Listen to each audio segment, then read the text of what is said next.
eza vie Congo azokufa mpona comportement bopese mai ambulance kumbela ngai ye ceux qui m'appellent sur Maloba lobby mais ceux qui m'appellent sur Maloba te natikeli yo loba awa nakataka bato te mais 3 minutes no soki ekoki nde nazwi Maloba. Merci. Le Congo n'est pas un pays indépendant, c'est un pays dépendant du Rwanda et de la communauté internationale. Le Congo n'est pas même un État, ni une république. Le Congo, c'est un endroit où il faut aller piller, voler, massacrer, arrêter arbitrairement et violer. Papa Dieu, la Nzamba Pambo na émission na yo papa ne bandeko il faut moment na ndeye bazokana na mbongo ya Congo ndenge bazosombela no bandako na kati ya kamboko bisote tovandi pona nini boza bazwa baboye pona nini toko continuer na boza baboye natikeli yo loba awa nakataka bato te toyebake mboka wana eza l'occupation soki blake ebongezwa blake justice na mboka na ezali yobongi kozaka na loba awa nakataka bato te kelekete wana wande wasala na biso toza incapable ya kosangana botikala yole rabo biso bakongole vraiment basala biso ndenge nini en tout cas wana comprendre likambo te niti butu esalaka te niti koloka na comprendra te toza ndenge ozalaki na Nzambe mokonzi yozala na biso po tozali bana na yo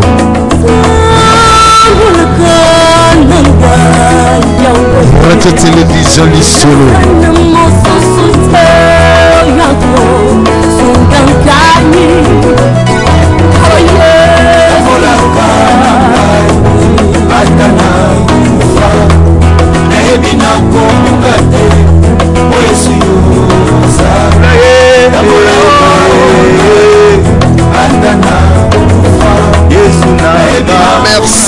Merci Papa Nabiso Mayamba kuna na régie. Merci Nabandeko Nyonso. Oui, vous allez brancher sur la W Radio Télévision Lisolo. Ils allaient toujours Yabino DSV Diana sous le photo de vos pertales. Moto toujours Nakati ya Batu. Nakumisi Nzambe Pambate Nzambe Azali Maramo. Nzambe wana zali bolingo. Nzambe wana zali monene.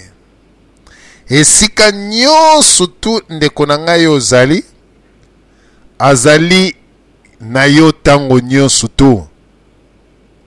Yobelela ye nde ya koyoka oyo ezali sincere pe sincérité na yo kati na motema nde ya kosala.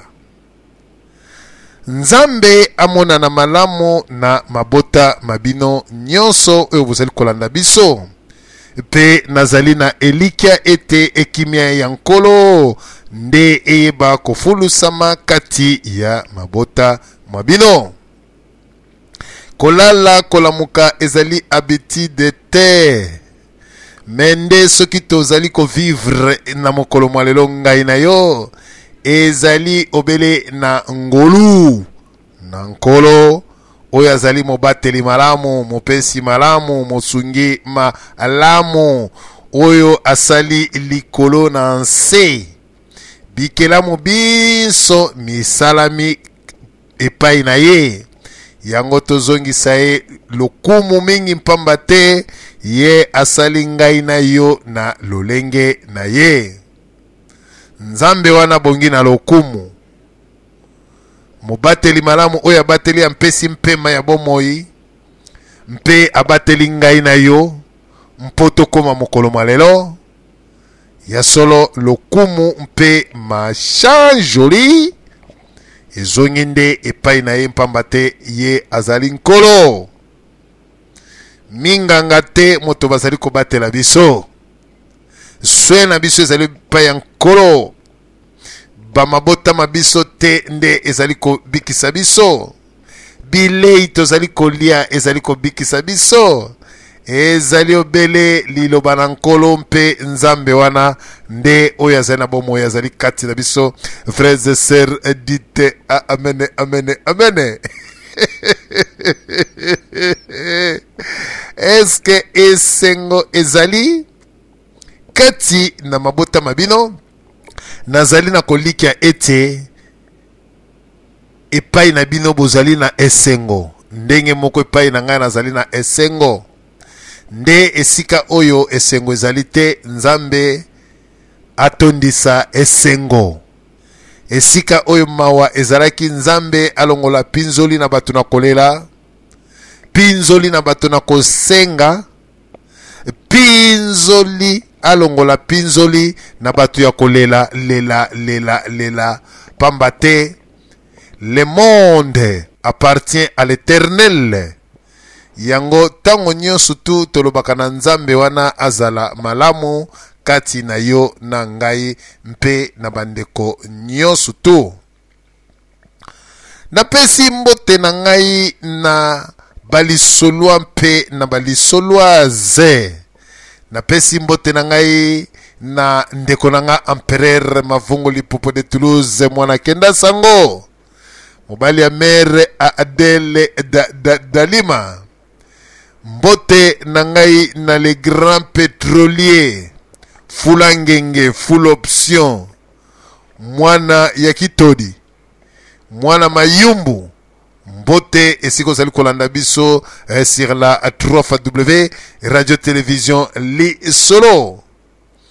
Pe mbote na Météo de London Razinidia Sonama. Mbote na Dr. Ilo en direct de Canada. Mbote na bana ya Congo ba lisolo mpe ba lisoloaze. Mbote na ba DSV mpe na ba DSVine. Nyonso oyo bozwami liboso ya engunduka ya 3W radio télévision Lisolo. Ezali wabino toujours à DSV Diana solo photo de vous pertale. Moto pamba moto toujours na akati na bato. Ya solo bandeko mokolo mwalelo nzamba pesi biso lisusu makasi. Toya kopalola, toya koloba, maye mazali kolekana na kati na mboka na biso mboka ya Congo. Maye mazali kolekana na kati na mboka na biso mboka ya Congo. Ya solo nzambe aiba kopesa biso lisusu makasi. La radio Lisolo maintenant partout où vous êtes. Écoutez la radio Lisolo avec ton iPhone, iPad, Samsung, Nokia ou Android, smartphone en utilisant l'application gratuite tunin.com. Télécharge l'application Tunin Radio pour écouter la radio Lisolo depuis l'Android. L'application Tunin diffuse un son haute qualité. Une fois installé, tapez Radio Lisolo dans la barre de recherche de l'application, puis cliquez pour écouter ta radio préférée www.radiolisolo.com. Bonne écoute. Toko kene na ba news na biso ya liboso affaire Floribert Chebeya. Devant la cour suprême. Likambu ya assassinat ya monsieur Floribert Chebeya devant la cour suprême, c'est le 29 août. Le procès des assassinats présumés des défenseurs des droits de l'homme Floribert Chebeya et Fidel Bazana s'ouvrira le 29 août devant la Cour suprême de la République démocratique du Congo après que l'affaire fut restée au suspect appelé plus de l'un. Oto zali kolobake non moto oyo azali ke le suspect o bakoy kolobake monsieur oto zali kobenga John Numbi. Alors bandeko esika oto monike procès ya Floribert Chebeya le 29 août nakati na procès ya Chebeya oyo fixé le 29 août prochaine tobanzike oyo ba fixé yango plutôt le 29 août ya solo ndenge ba monique arrestation il faut ezala ndenge ba réclamer général Johnny Numbi nde moto akozala oyo na teti ya makambu oyo nyonso tu oyo elekani na likambu ya Floribert Chebeya selon les informations. Donc John Numbi nde akozala coupable ya masolo ndenge tozali koloba akoleli nde libabe John Numbi akoleli nde libabe me moto oyo atindaka nde azali na esengo ya kolia ya kotambola ya kosala nyonso. John Numbi akoleli nde libabe esengo ya mutu oyo asepeli liwa ya Floribert Chebeya me mawa na John Numbi oyo akweleli nde libabe. Voilà, John Numbi akweleli nde libabe esika oyo bino nyonso tu bomoni ba Congolais bazali kaka bana nde ya abi itinda libabe nde ekweleli yo général Mobimba libabe ekweleli yo. Pourquoi libabe ekwelela kaka ba Congolais wana esika oyo bandeko moto na moto akolinga ameka pe kopesa oyo ye mayele nto mwa bwanya na procès ya Floribert Chebeya et Fidel Bazana nde libabe nde ekweleli John Numbi ekweleli libabe sikoyo mutu oyo alingaki liwa ya Floribert Chebeya afandi na kimia me John Numbi libabe. Donc misu mazali kotela ye esika oyo akolia boloko na ye soit na makala soit bako transférer ye esika oyo bamindele bazwa biso ba esclave na bango likambo ya mboka ba transférer moto. Alors bande konanga ba Congolais obotikali bozala maele motindi calme mosali libabe. Donc ye afandi na ye calme. Alors yo osepelaki pona mbongo okolia mbongo. Mais après avoir kolia 50 000, 100 000, mpo tangisa makila bandeko na yo, nde yo zwi, mais na tango nango, moto apesi 100 000 to 50 000, nde akofanda na kima na bopete nyoso tu, yo nde mobomi libabe. Voilà esika otolobi ke libabe ezali epa bandeko na biso John Numbi akolia vraiment suka na epakolami vraiment ya libabe. Alors bandeko likambu oyo tokoloba lisusu na mwa ba information na biso tokoloba Seni ezaliko organiser élection présidentielle en 2015. La Seni donc ezaliko maintenir toujours calendrier na 2015. Alors totuna nan mituna o lelo tozala basije totuna nan mituna o 2015.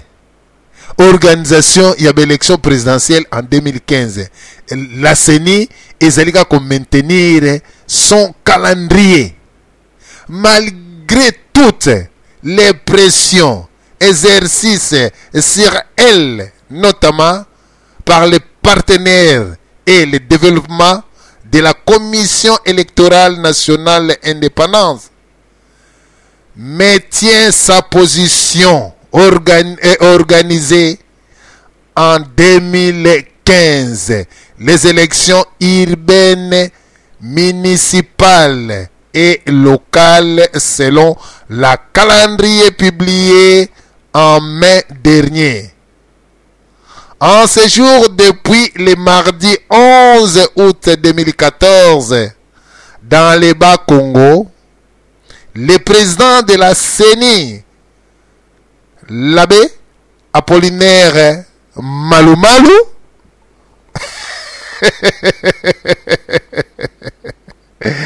aya solo bandeko esika oyo tozali koloba bolanda na kati na bokebi nyonso tu seni ezali kaka komaintenir en 2015 calendrier na yango totamboli tolobi mais abe malumalu Apollinaire bango balobi kaka bazali ko maintenir calendrier ya élection présidentielle 2015 seni ndeko na ngai alongo kanga micro s'il te plaît meka ko kanga micro pour na dérangement s'il te plaît merci. Alors totali seni ezali ko maintenir kaka calendrier na yango. Est-ce que côté opposition, est-ce que côté bas combattant, est-ce que côté batu ya se amai parce qu'il faut le bela côté nyo surtout hein bamsu balobaki bango manduki bamsu babike non biso ba sokoto combattant bamsu balobike biso ba politicien. Est-ce que côté wana eloko nini tozali ko s'attendre ya bien na procès ya Floribert Chebeya il y a le 29 août oyo ekolekana na cour suprême mais grand accusateur ezali John Numbi. Alors bandeko na ngai pona nini libabe ezalaka kaka epai ya congolais nde batindaka ye ya boma motindi afandaka na kimia na bopete nyonso tu mobomi nde John Numbi nde akokutana na cour suprême pamba te ba impérialiste bazali kotia pression. Alors au lieu qu'on livre tête d'affiche mais c'est les Congolais qui souffrent. Yango bandeko nanga ba Congolais pona nini biso na souci ya miette nde toyeba ko détruire bandeko na biso. Est-ce que suka ya John Numbi ndenge ba impérialiste soit européen bazali ko beta mokoroto me baebi eloko ane sike utamaki metala John Numbi aliaki mbongo kitoko pe asepelaki ndenge balobaka balianga ndo basepela makila ya Floribert Chebeya ya Fidèle Bazana ezali kolela na se ya mabele ezali koloba moto nkolo pelisa moto na mitema ya bandoki bango nyonso nde bazika kolela na bango na se ya mabele nde ezali kolakisa oyo ezali komonana oyo celui qui tuera par des armes payera toujours par des armes. Celui qui tuera par poison hein okokufa pe kaka na poison mobomi na poison okokufa kaka na poison. Alors Fidèle ndeko na biso John Numbi ndenge osalaki Fidèle Bazana pe Floribert Chebeya eko zongela yo toujours ndenge wana parce que tozali na mabele ya nkolo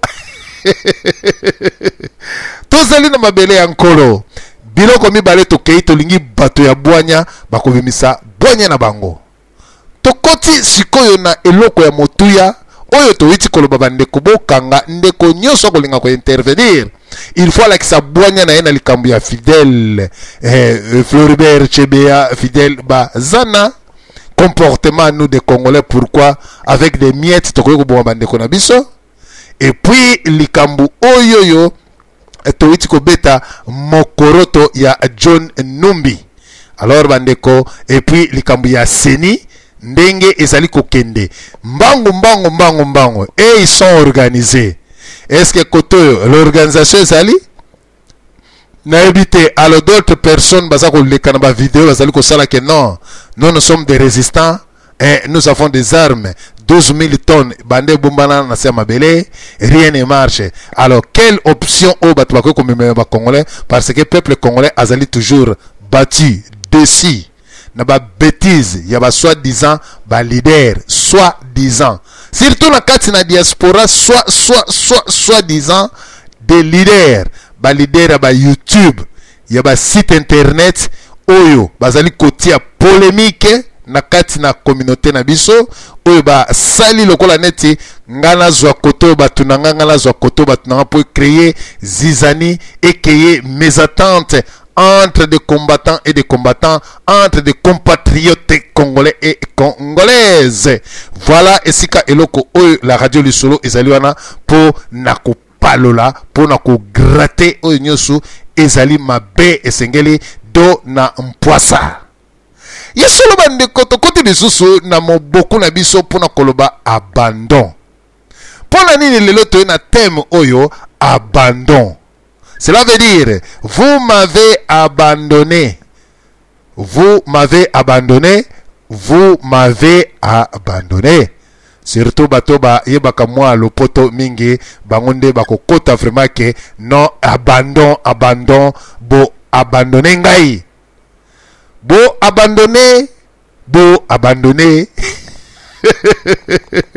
Le loto ba pourquoi dans notre société tolingaka toujours ko abandonner baninga na société congolaise tolingaka ko abandonner toujours baninga dans toute catégorie ya masolo ngai na kokende nango na lisolo ya politique biso ba congolais to bandonaka muninga na tango ya pasi na tango ya bisengo toliaka ngai na alongo esika moko me na tango alongo akomi na pasi otuni a DSV ndenge nini docteur alongo nalobi tomona na lisusu te bomona na lisusu te pourquoi tala na koma bafaire mwe ebele bakayu bani tosalaka te oabandone muninga na tango ya pasi me mokolo moninga na kokufa nde oye na ba flair kolela mon ami intime mon frère pourquoi nazali koloba boye nazali ko s'adresser na ba combattant nazali ko s'adresser na ba politicien soi-disant peut-être na koyo koloba au Congo nous n'avons pas de politiciens crédibles ou bien des opposants crédibles parce que d'autre part na ba makambo yo espesaka ngai mwa pasi esalaka nga mpe mwa mokosa tozwa bandeko na biso mibale oyo bazali abandone ntango nyonso tuna lelaka ndeko na biso Coutinho Fernando oyo azali mosali na nzambe soi-disant ke oyo ye mpe moto abanda bamasolo soi-disant azali na ba ntomolo bampatelo baebwelelo basalelo oyo bazali ebele bandimilaka maloba oyo atekaka ya mo nzambi.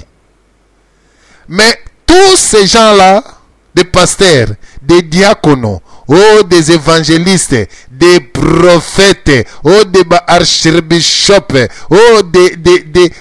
machua bango nyonso to abandonné Coutinho Fernando na prison. Abandonné aucun marche de chrétiens, aucune église de réveil, aucun pasteur oyo a sangisi bandimina ya lobike toko soutenir Coutinho Fernando toko kotisa ba memo toko sala ba marche mais pona kokila kokanga ba mama batu na kati na église une semaine mpo nzambe akitisa moto mpo moto azwa mokanda mpo moto azwa mabota mpo na ko bimaka na basi ya bato bapaster wana bazali premier okobenga na ndako bwe mama akendaki veye mama akendaki kirdam mama bazalaki na mayangani mama bamataki na ngomba mama akutanaki na ngomba. Mais tout le monde wana nkolo alobike na koyeba ba oya ngai mpamba te bakolingana bango na bango na sepelaka na nzembo moko ndeko moko ayemba na yebi lisusu kombo na ete biso tolingana biso na biso tolingana pona mokili baye batozali baye koli nanga bon bandeko voix pe na salama mpo na koyemba te alors oyo ayebi yango ayembi balobi banualer bango na bango bakabolaka likaya ateza moke ata baza kozika na maboko soit bafimere bakabolaka likaya. Mais pas ba chrétien, cela veut dire c'est au contraire.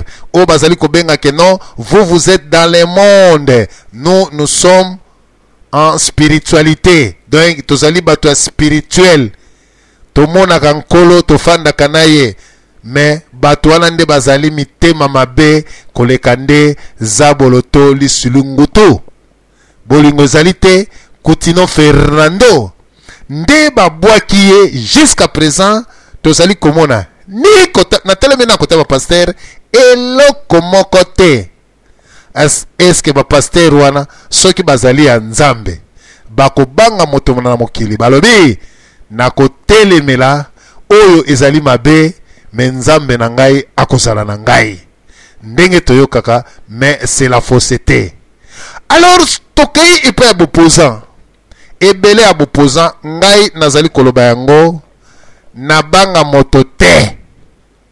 Ebele ya boposant bazali na besoin liwa ya Diomi Ndongala parce que Diomi Ndongala azali le seul leader ou azali crédible oyo ba congolais babana kotia miso na sincérité na ye, aboyi corruption, alingi abundela mboka na ye, atelemela mboka na ye, a se sacrifier. On lui a proposé, nalobi, on lui a proposé des millions, mais Diomi Ndongala lobi que non, pona mboka na ngai nakobunda kino liwa. Diomi Ndongala en prison, ba politicien ya nzala o bakotaka ba prison babimisi bango, mais Diomi Ndongala en prison na likambo ya lokuta. Mais est-ce que bande konanga ba congolais boko koyebisa ngai qui est cet politicien oyo azali na oyo azali opposant afungoli monoko na ye azali koganga Diomi mpe azali kotelemisa ba peuple congolais. Nani akoyebisa ngai ke o opposant boye nalobi moto nyos oyo eza radio lisolo awa nga naza moto te o moto boye lefo abangisa ngai te bopposant nalobi nyos na bandi nano na Etienne Tshisekedi. Diomi Ndongala kufeli mingi afandi epaya président Eli. Me bande konanga eloko soko bandi kolobango okoyoka ba IDP swa bakoti bolingi aloba nini bolingi aloba, mais il faut aloba mutatinda ki azala leader azala kite mutatindela ki azala muto azala kite, il faut c'est obligatoire. Alors soko lobi boye non aloba nini sikoyo nani il faut aloba likambu ya Diomi Joseph Kabila il faut aloba likambu ya Diomi. Alors tobenga monsieur Joseph Kabila loba siko likambu ya Diomi. Ce qui Francis Kalomba a eu problème et que azali abundaka mingi pona Joseph Kabila bato MPP majorité présidentielle bako défendre mutuna bango na kana bango. Mais lelo Diomi Ndongala mwasi na ye alembi ba congolais alembi bopoza congolais ngana kolobake bazolia bopoza congolais baza kolia. Mais comment likambu ya Diomi bazwi biso na bale baza kodendisa bale baza kodendisa bale likambu ya Diomi fandi sui Diomi na hôpital aza ko souffrir bopoza congolais bopoza mabumo bazwi likambu e batiki bazwi likambu e batiki bazwi likambu e batiki nécessité ya likambu ezali te. Diomi Ndongala il était près de monsieur Etienne Tshisekedi wa Mulumba. Moto nyonso tu esengeli kutu likambu ya Diomi eza na minoko ya batu tango nyonso tu Pona kolakisa la solidarité. Mais où est la solidarité parmi les opposants congolais? Lelo o ezana diaspora. Ezala na ba radio patriotique. Na diaspora babosani diomi. Na ba radio babosani diomi. Ba opposant babosani diomi. Continuons babosani ye. Mais où allons-nous? Vraiment, biso ba congolais tozandenge nini. Soko meki koloba ki makambu o ezali vrai. Il y a d'autres congolais qui sont des fanatiques. Balesiye, allez, yango azolo baboye. Mais congolais lingi vérité te. Et loko ezali vérité, il faut koloba. Toko kufa, toko continuer la bitida ba parents na bisote. Azala ki ozotuna ye papa. Mwana bota makandenge nini. Ote. Mwana mama kendaka kosomba na marché. Mwana bakendaka kozwa ye kuna. Mukolo mwana kotuna bi ah papa, mwana bakendaka kozwa ye. Pesa nga pe mbongo na kende kosomba mwana. Pesa nga pe mbongo na kende kosomba mwana lobi ba somba kaye. Pesa nga pe na somba nga pe na lingina za na mwana moko awa. Na somba ye. Papa komia mwana za kolela. O pesa mbongo kende kosomba mwana. Olio yebisa mwana. Na tangu ozali mwana moke. Soko komi na age boye. Okozala boye. Soko komi na age boye. Okozala boye. Mais biso to meseni toujours na lokuta. Okoyebisa mwana likamu susu. Mwana koli na makambuana. Mwana ya mobali. Mwa mitu ya mabele ebimiye komi kosala ye mwa mokusa mwana mobali. Mpe azali komona nzoto na ye ezali kotelema pamba pamba bandeko bolimbisi. Mais esekeli kaka na loba lolenge wana. Aye pa ya papa na ye. Alobi papa. Mabele zo sala nga pase vimbi. Tala ndenge vimbi. Nazo mona awe zo telema pamba pamba. Na mwa lokwa net na beli. Papa explique mwana loba ke. Na age oyo komi. Ozokola. Soko ozokola. Oyo ezali kobimi. Ezali kobimisa yo. Ebimi boye. Soki okutani na mwana mwasi. Cela veut dire na age oyo okototola to okobeta mokoroto okotia zemi. Alors na age oyo ndenge ezali mwana na ngai il faut se comporter boye ozalaka soin na kati ya communauté esika bozalaka tanga mosusu koyo kosala yo eke manzama folelele esopaneli yo tanga mosusu na kidiba. Izana batu misusu banzoto misusu ya bato reagisa kama be. Okoyeba ndenge nini na se protéger. Mais yo kokosa mwana na yo. Okoyebi se clarté. Mwana lera okene ko découvrir na classe bien ndenge mususu akozoya na confiance te. Ezali lokola tous les Congolais ou ba Congolaises nyosu tout. Chacun de nous alobela kabana na ye. Ngai nazalaki mayele tango nazali kokola. Nazalaki kaka kozwa le premier de la classe. Mwana lobi oh papa oza mayele hein. Tango nazalaki kokola kaka kozwa le premier de la classe. Papa oza mayele. Yobi na lingyo zoka ba 10e de la classe te. Ba 5e te na lika kozala le premier de la classe. Le premier de la classe. Lokola ngai papa na yo. Mwana mususu akeye pa camarade na ye. Congolaise ou bien congolais. Papa na oyo kape papa na azako pesa kosabi ke non. Ngai na école nazalaki mayele na bana kozwaka le premier. Alors bana na biso ba congolais basali constant. Parmi tous les parents nyosu ba bana kozwaka ba le premier de la classe na classe. Nana bana kozwa le deuxième, le troisième. Les chèques azalaki te. Alors bana pe balobi bon. To bana ko tester ba parents na biso. Devoir, bapesi mwana devoir aza kokate ya mathématique. Mwana ye apesi parent alobi papa en tout cas naza kokate edengai yo mutotanga classe. Papa azotali bakaye ya mwana classe azobe pa ya kobandela te flou aza kokoka ko expliquer mwana te. Ekomi abeta mwana gogo yo.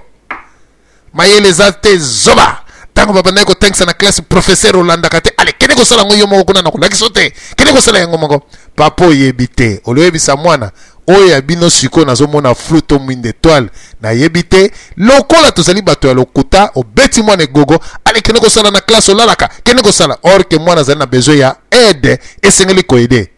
Alors bandeko tozongi na mwa parenthèse wana natiaki mpona kotalisa bino bolimbisi lelo oyo tokoloba balider ba-opposant politique nani oyo azali kosoutenir Jomi Ndongala jusqu'à présent bamarche ndenge tolobaka kutu ata tosali yango mpona Jomi bayoka balemba ba-opposant politique basutana bango likambo ya Jomi bamisusu baza komona soki Jomi abimi akobotola biso lupemba lokola bato nyonso balingi Jomi akobotola biso lupemba biso tokozala lisusu na lupemba te baparti politique IDPS INC ESID baparti nyonso to ya poto kutu koloba te mpo na poto toza na bavantire nde moto bazali bato bameseni kosala bavideo bidon ndenge tokomona badéclaration ya monsieur Honoré Ngwanda soi-disant leader mais ekufela ye kaka na bavideo ekufela ye kaka na ba-analyse. Mais est-ce que les Congolais bazana besoin ba vidéo bazana besoin ba analyse ya monsieur Honoré Ngwanda tandis que tozali na besoin ya monsieur Joseph Kabila akende ndenge monsieur Honoré Ngwanda lobaki pour tuer Kabila c'est un tout petit problème ayebi esika lalaka ayebi esika sokolaka ayebi esika chanzaka bilamba. Mais jusqu'à présent ces gens-là bazali kozela toujours la communauté internationale ba agir. Alors oyo nazali komona trop de malgame na masolo ya soi-disant que ba leader ya ba groupe ya résistance soit ya ba parti politique oyo bazali ko fournir aucun effort. Alors c'est pour cela que la radio Lisolo ils sont en train de dire aux Congolais que non. Alors vous avez des yeux mais vous ne voyez pas, vous avez des oreilles mais vous n'attendez pas.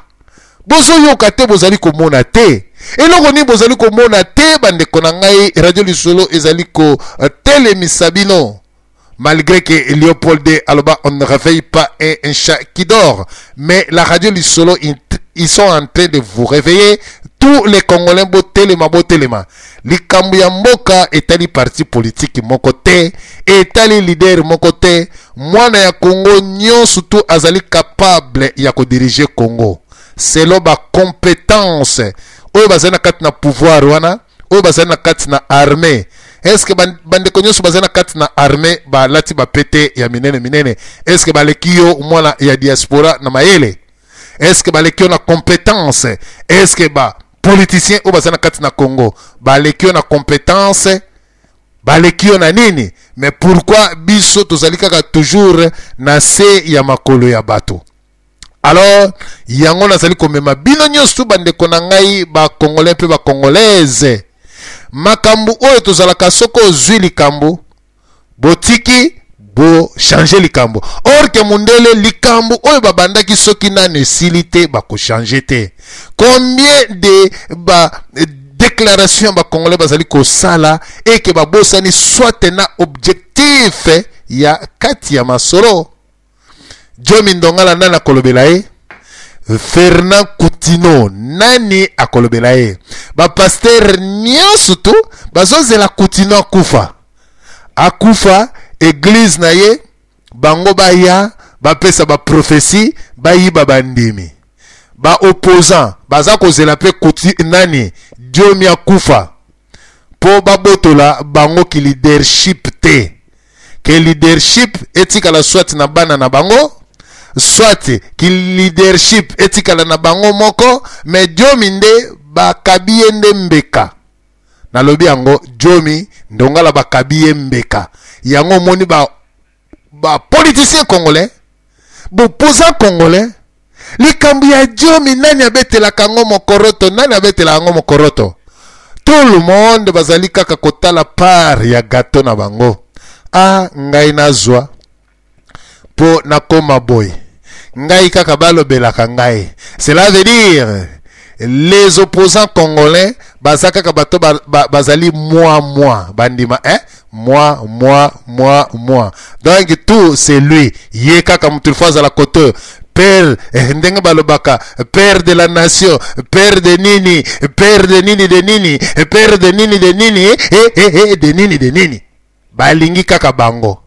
Mais laissez aussi les places aux jeunes. Alors les vieux ne veulent pas laisser les places aux jeunes. Batu balingi te. Jomi aza kokende. Jomi likambu ya Jomi.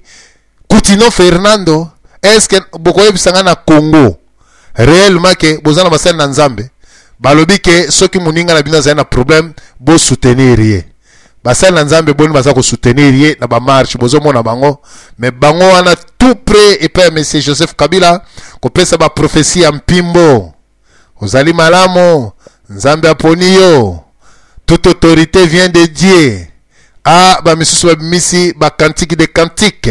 Ba misusu ba bimisi ba apocadero. Ba misusu ba bimisi ba Deutéronome to ba Habakkuk. Ba misusu ba bimisi ba Corinthiens. Ba misusu ba bimisi ba Ézéchiel.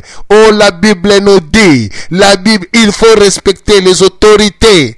Ah, la Bible, toute autorité, ba ke na ba matéa ya flatterie. Et les politiciens toujours, chacun d'entre eux, moto azali ko encadrer popularité na ye. Ngai moko nazana na lumpemba. Ngai moko balandanga bien. Soki ngai na lobe zalaka kangai. Après moi, moto mususu azala te. C'est ça le mal les politiciens, le mal opposants congolais. Balingi kaka bango. Toya na résistance ça. Nani akobimisa mutu bato misusu bakoma koloba onga naza père ya résistance eloko nga DSV pesaka ngai kanda na makambo ya Congo tango ngai na bandaki makambo ya radio lisolo oyo combattant zala kata moko te Honoré Ngwanda yebaka makambo ya ba radio te. Alors bandeko obatiaka tembe on betela bango histoire ndenge Honoré Ngwanda kota na monde médiatique ya biso. Alors na comprenaka te na bato ba pesa père de la résistance à l'époque tango biso tozo sala ba radio. Honoré Ngwanda n'a jamais connu des radios patriotiques. Mais à cette époque-là biso to ngai DSV nazakolo ba ngai nazalaki na radio lisolo, il n'y avait aucun combattant azalaki te. Alors, lelo batu ba gagné moi monopole, basali ba groupe ethnique na bango, c'est ça biloko oyo sali ko boma communauté congolaise, ba groupe ethnique. Nga nazali Songolo Pakala, je soutiens Songolo Pakala. Quand même il y a des erreurs, moi je vais les soutenir parce que azali moto ya tribu na ngai. C'est ça qui tue notre combat. Alors biso batu tozana ba leader o bazana tribu na biso te to sa sikoni. Na kokumisa bino na kokumisa te parce que oyo mutu na mutu azotala oyo azana tribu na ye nga nazana leader moko te azana tribu na nga, cela veut dire que na kokumisa pe tribu ya muninga te. Alors confusion totale na kati na diaspora. Bande kona ngai oyo bozali kolanda ngai na kati na komba na sepelaka na moto nyonso oya lelo oya lobi, mais soyez les bienvenus. Alors masolo batu ba betaka na ba video kidi bayebi eloko ndenge bandate moko soki na tali esekisaka ngai, mais eloko na lobaka kaka bolingo kati na biso ezala. Aimons-nous les uns les autres. Tozala unis. Mais est-ce que les peuples congolais sont unis? Diomi Ndongala, Coutinho Fernando, totiki bango wapi? Tobwaki bango, tobwaki Diomi, tobwaki Coutinho. Ale sikoyo mutu na mutu azowelela ba poste na ye. Mutu na mutu na puye mutu Songolo parce que yeso ka zui ngala kokende.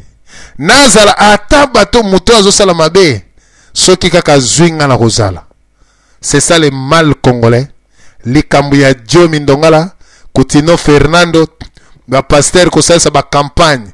Oh, boya campagne de guérison. Kasi Coutinho ye wana na prison. Bosa la campagne Coutinho abima. Bosa la campagne bolelela Nzambe.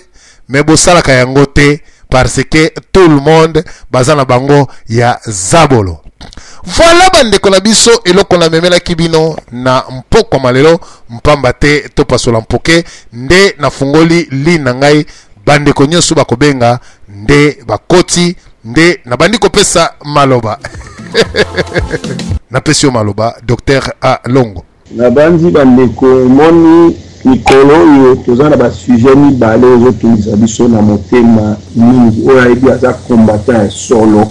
Il y a un likambo ya révision constitutionnelle et puis subsidiairement makambo uti koleka les États-Unis et puis plus subsidiairement encore incident au Selamei kuna agression à Mekonabiso Jacques Nyango o babeta kikuna na bato ya Hippolyte Kanamba ya Joseph Kabila na bangi bandeko balandaki yango bongo. Tout le monde a dit qu'il faut mais tozali bisola toza ko bundela mboka tozo considérer que toza lokola pe ba entraîneur ya football ndenge tobana obona équipe ya Belgique ne obeta na nani na coupe du monde et que entraîneur ba Marc Wilmot abana ko vanda tabana za ko telema tout autour ya terrain pour la nini pour encourager quoi ça va okeba ça la bonne bête tamsu yende la lobby joueur à bête à Tchebu équipe est gagnée donc il y a un moni moto toi zo bu la mboka za quoi sentinelle ya mboka biso ba combattant il faut to za quoi ba sentinelle kokengela ce qui ba ningo ba lingba la mort pour nous la musique on okeba tala kuna monuna linga kota c'est comme ça ya ngora likambo zo pesa na pasi likambo ya révision constitutionnelle. Alors, donc la révision constitutionnelle, on a les salema.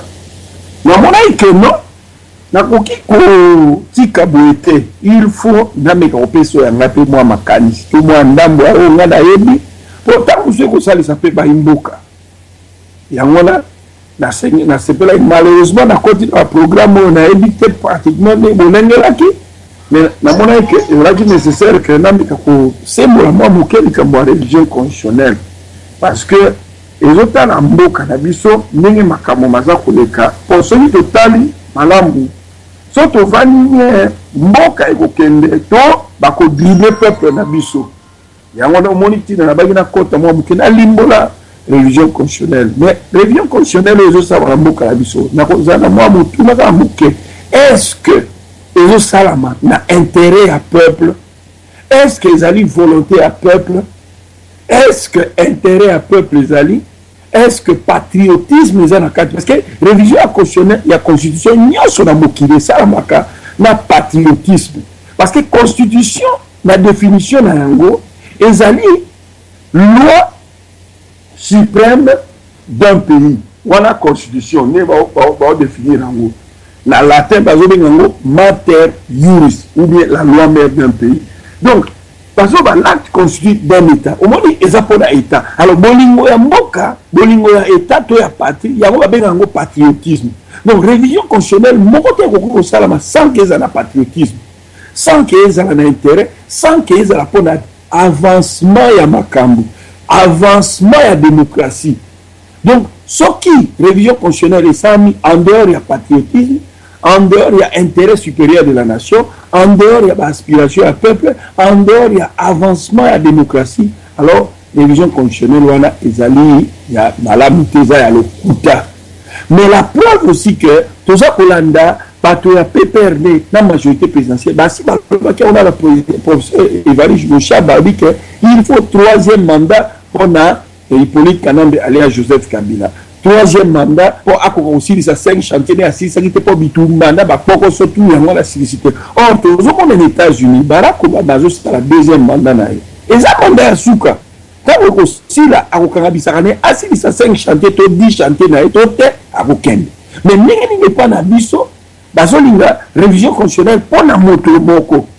Or, quand autant la définition on a la sali pour la constitution est un assemblage de formules abstraites ayant un caractère impersonnel et donc des formules abstraites coulées dans un texte unique ayant un caractère impersonnel.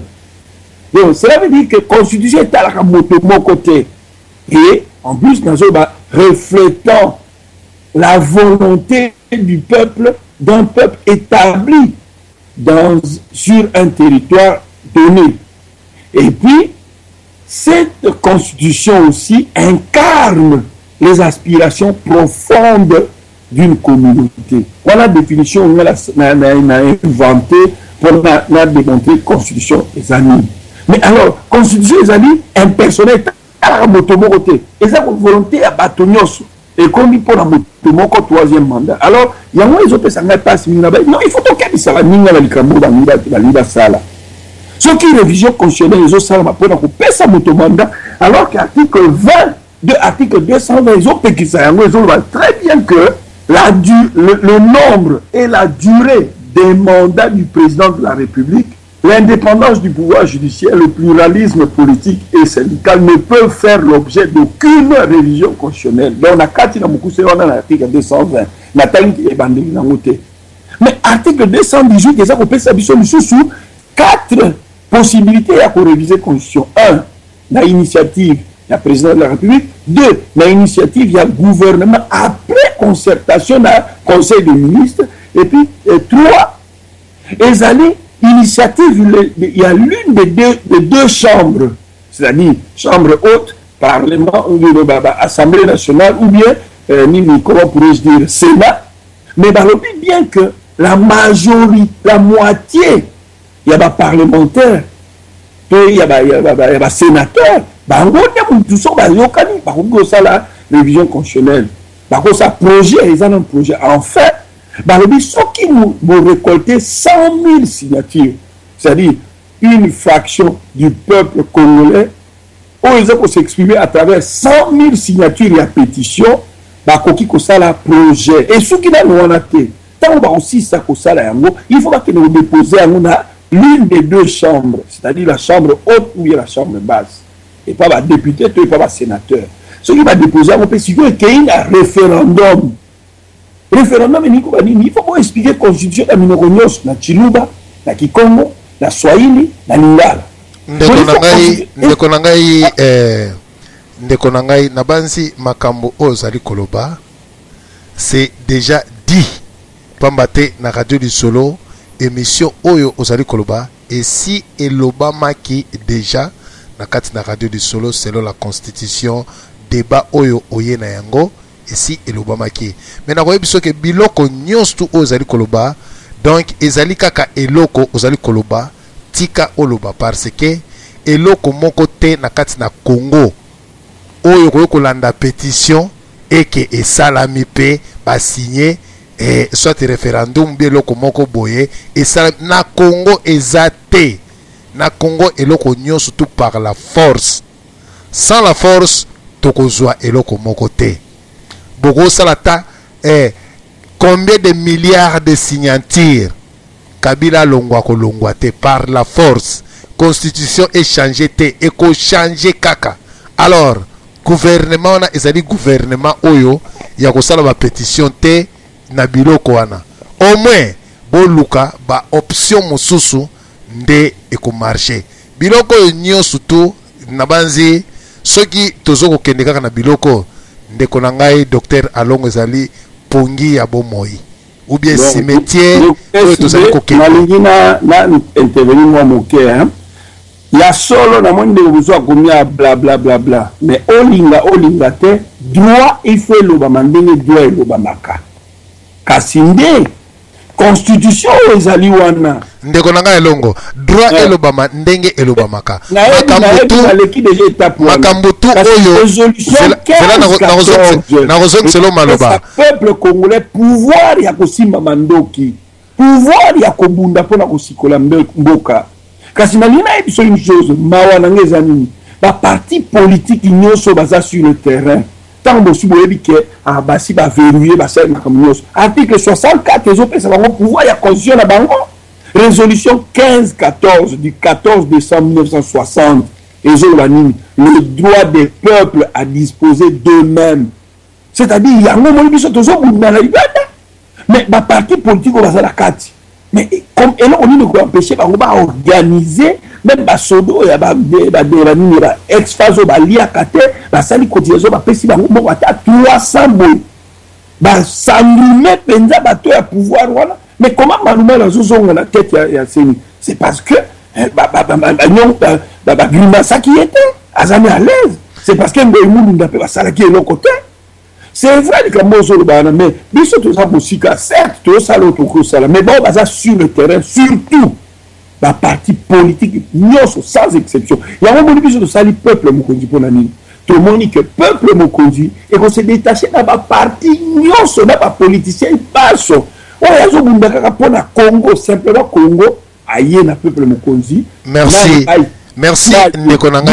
Il faut s'identifier avant tout contre le peuple mokonzi. Pour la nuit, parce que la partie politique qui a accompagner seulement occupation Tinasuk, alors que Bakoki a utilisé l'article 64 groupe il y a bateau moto à cause du pouvoir dans ma casse. Il faut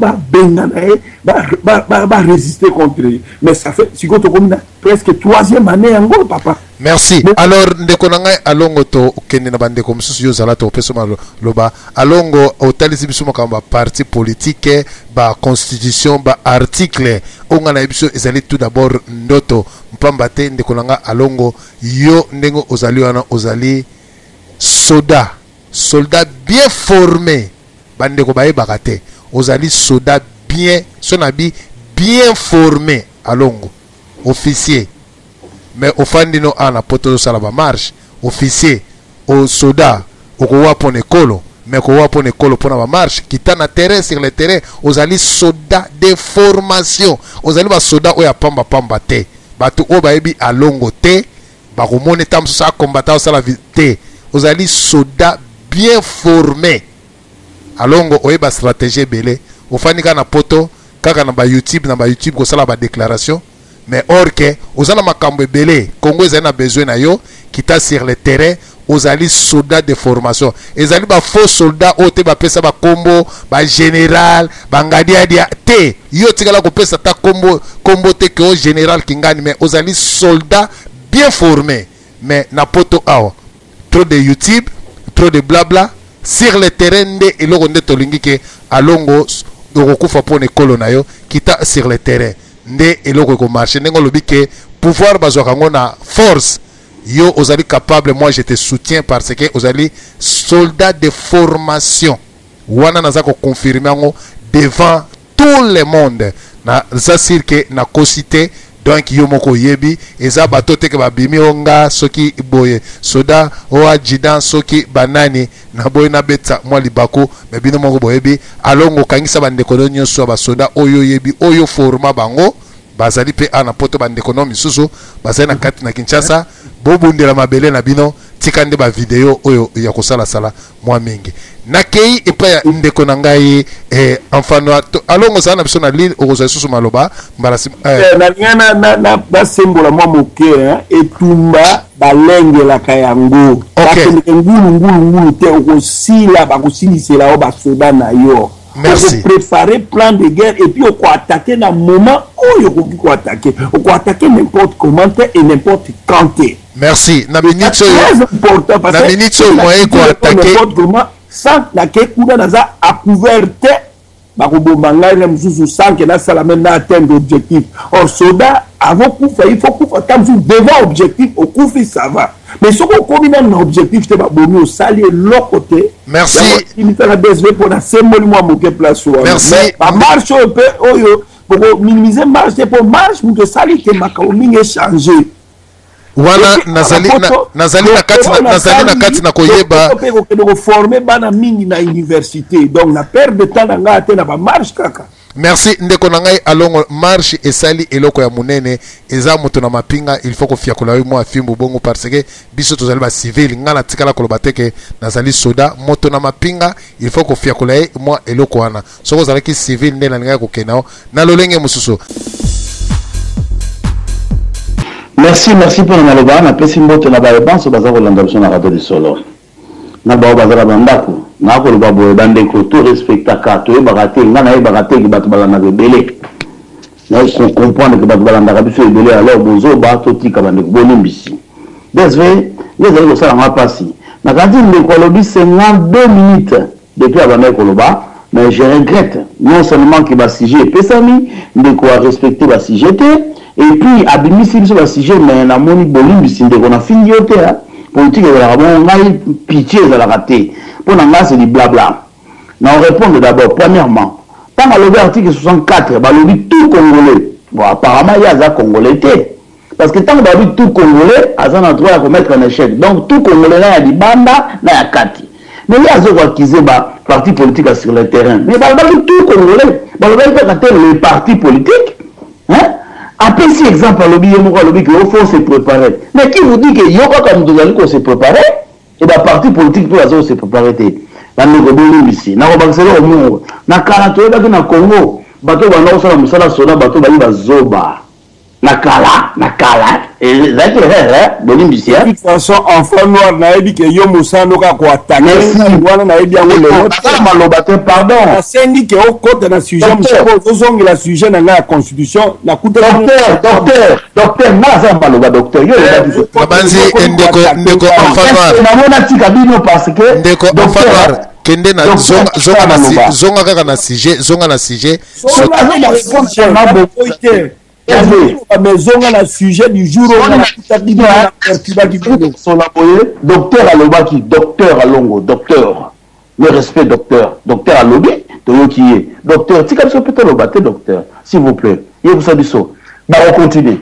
Donc, tu es la carte, tu es baka, mais le nom moi est commis honneur aux à la soda. Bon, ils ont ma bête, on peut évoluer.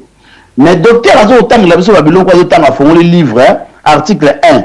Bla bla bla bla copier-coller. Mais bolim ici bandeko. Ba pesi ba sujet ah to lo bala ba sujet. Na fini hôtel docteur. Hein mon docteur mes respects.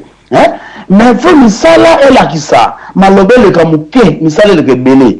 Moni baba ko ba bulo sala le ne ba biso boy. Pour na ba bulo ko to diango ya to lo baka. Ndeko na ngai. Tozonga na sujet docteur soignez hein s'il vous plaît. Merci. Donc pourquoi les Congolais côté ka frère naé. Premier point, on a kanga ki yangwana.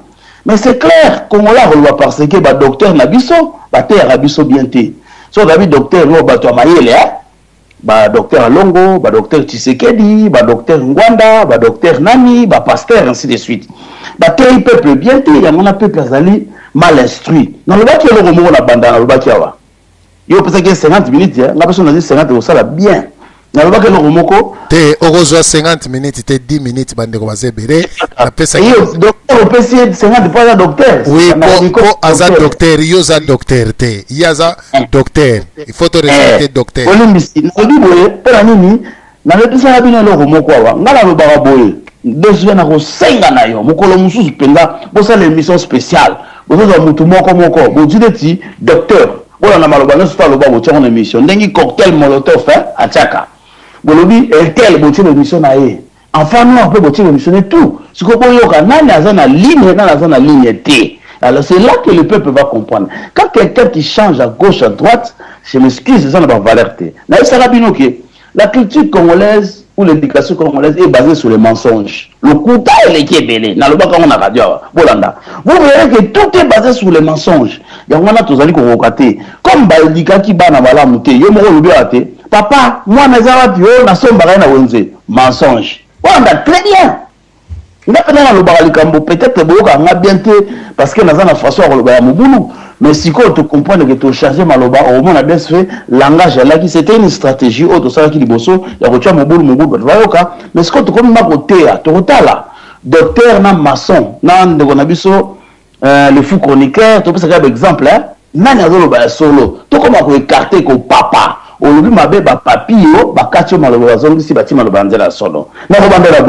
peuple congolais est mal instruit dans le si ce n'est pas dit sans instruction.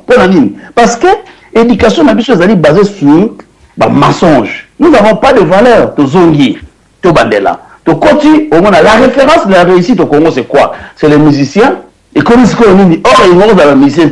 Sauf que la France, par exemple, l'histoire, il y a France, au Yoka, Socrate, Descartes, Émile Zola, ainsi de suite, mais quand vous allez au Congo, sur l'histoire au Congo, il suffit, vient beaucoup la Lobaki, Zaïko la Kalé, faites une expérience chez vous. na ko développer mingi te bo mona revenons au vide loko mi balé ba abandonner bande ko na tango pasi ngazo landa penza nengi développer baki ba abandonner bande ko na kata pasi dio mindongala et puis ceux qui continuent et consomment bon wana faut tout na bato ba promettre qui il y a un président élu, un président doit prendre ses dispositions, les voisins n'a pas si, il faut le bas. C'est le président qui doit rendre compte, élu et inconsort. Et si j'ai Rwanda, on peut ça nos conseils. Nous accusons trop Rwanda. Il faut comprendre que dans le combat, il y a une stratégie, il y a une enseignée binon, ce qui va vous permettre. Docteur Yoka. Stratégie à l'ingolo baté que quand je dis quelque chose, c'est forcément vrai. Nous avons un rapport à désorienter l'adversaire. Quand Rwanda disait, il n'est pas réellement, ce n'est pas réellement vrai. Ça peut être vrai ou faux. L'information, monsieur, a rapport à déstabiliser l'adversaire. Oh, le soldat alors il faut une certaine stratégie à Rolobela. Ce que vous avez dit, c'était le mot que j'employais souvent quand on a compté à Balibosson à Radio Solo. Stratégie à combat, stratégie à mais les gens n'ont jamais suivi. Il y a une incompréhension. Dans chaque chose que nous faisons, il faut adopter une certaine stratégie. Sur une stratégie, il y a une pardon, Bible, il y a un livre. Loi code de l'appel livre. Mais ce qu'on tangi, faut on a lingala. Pour te comprendre. Très souvent, problème est parce que nous lisons des lois en français, nous n'arrivons pas à l'appliquer, à l'adapter à la vision congolaise. C'est une erreur monumentale. Il y a un diplôme belé, mais le chômage, le diplôme en ôté. Il ne fallait pas si. Tout le monde adapté à la réalité congolaise. Ce qui nous manque, c'est quoi? C'est la mise en pratique de ce que nous avons appris. Au moins, on a monté classe, à ça, docteur ingénieur, à ça,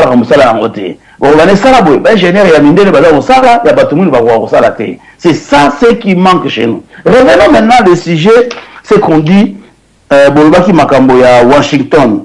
Nakanisi na pesa ki élément moro awa, ce qui na wosanité na lobaki si biso ngana na ba stratégie moro ya ce qu'on appelle ya dialogue na débat. Pour ngai bokomo na yango mokolo nzambe kolinga na lobaki na ko koma livre na nga ce qu'on appelle le temps de la rupture, procès d'intérieur et question de culpabilité. Na comment na ba congolais mingi ba ko comprendre té. Na lancé 17 points, on a bombi 3 parce que ça ba stratégie na lobi boye. Quand vous allez dans un débat ou dialogue, il faut s'exercer dans l'art d'acteur et non des spectateurs. Ce au monde na repé ça bino point, biso na Congo, au moment na bateau, vous êtes solo là, alors t'as la baninga ba descation lobinini. Il faut yoser à l'acteur. Nanga lobaki yango, Nelson Mandela. Toute décision qui est prise sans nous, c'est une décision contre nous. Là, le acteur est un peu de la comédie. Na rosenga bateau balanda ki ndenge lobo le wana. Un bon orateur, c'est quelqu'un qui a un peu des attraits d'un comique, entre guillemets. Bon, on a un pasteur mingi, la l'église, on a un pasteur à terre mingi. Très souvent, il y a un pasteur la légation, c'est-à-dire à ça le sujet, adaptant à la réalité, c'est qui, on a maman balingi. Il faut participer dans la rédaction de son discours et s'assurer la maîtrise de la lecture du contenu. Ce que Botali, Bolim Sindeko, quand Martin Fayet nous lisait son discours, excusez-moi, Azonissima. Ce que Botali, il parlait comme ça, mais la maille. Il faut adopter. Troisième point dans le baki, il ne faut jamais sous-estimer son adversaire et ne jamais s'exciter ou s'énerver.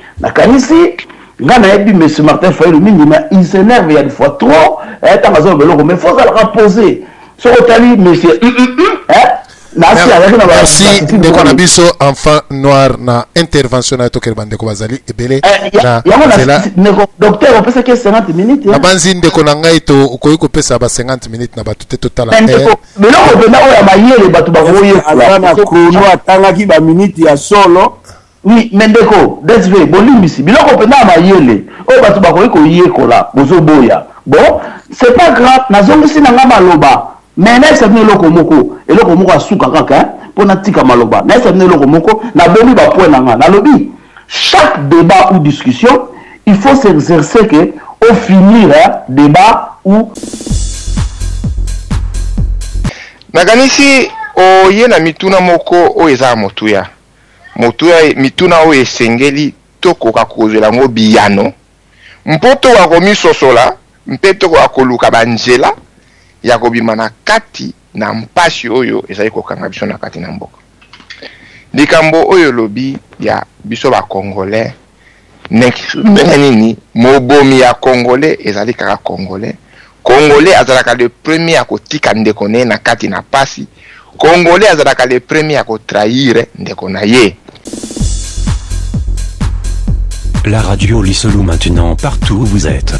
Écoutez la radio Lisolou avec ton iPhone, iPad, Samsung, Nokia ou Android, smartphone en utilisant l'application gratuite tunin.com. Télécharge l'application Tunin Radio pour écouter la radio Lisolou depuis l'Android. L'application Tunin diffuse un son haute qualité.